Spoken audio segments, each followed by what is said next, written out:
विचारावं लागेल मॅडम. एका लेडीजला तुम्ही एवढा वेळ थांबवू शकत नाही.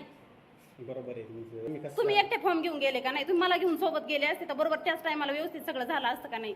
पूर्ण माझा दिवस खराब झालाय. माझे मुलं घरी गेले आणि मी इथं आहे. वाजलेत किती 5.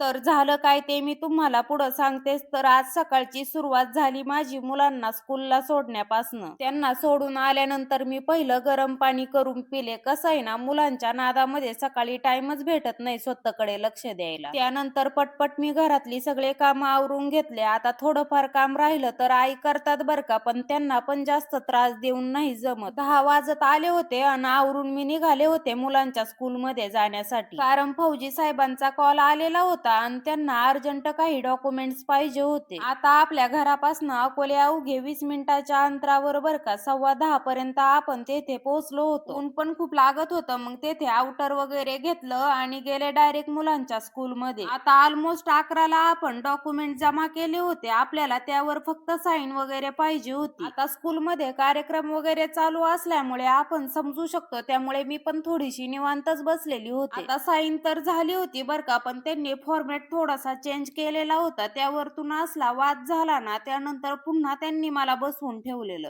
आता आपण काय जेवण करून आलेलो नव्हतो आणि भूक पण खूप लागलेली. मग म्हटलं जावं थोडंसं जेवण तरी करून यावं. आता सकाळपासून आपण खूप शांततेत घेतलं होतं बरं का. बऱ्याच वेळा समजून सांगूनही त्यांना ते समजत नव्हतं. आता फौजी साहेबांचं म्हणणं होतं की फॉर्मॅट चेंज करू नको आणि त्यांचं म्हणणं होतं की बाई तू फॉर्मॅट चेंज कर. आता 5 वाजत आलेले होते आणि ते बोलले की तू उद्या ये म्हणून. मग तर माझं टाळकच सरकलं. पूर्ण दिवसभर न होणारं काम माझ्या बोलण्यामुळे शेवटच्या फक्त 5 मिनिटांमध्ये झालेलं होतं. आजकाल ना शांततेत राहून कोणतेच काम होत नाही बरं का. सगळीकडे अशीच थेरी आहे. आता पूर्ण दिवसभर तरसून गेलेली मी थोडासा तेथे भाजीपाला घेतला आणि डायरेक्ट घरी आले बाबा. डोकं तर असलं दुखायला लागलं होतं ना, मग झोपले बाबा खुशीच्या मांडीवर. तिचं चालू होतं अंगाई गाईचं काम.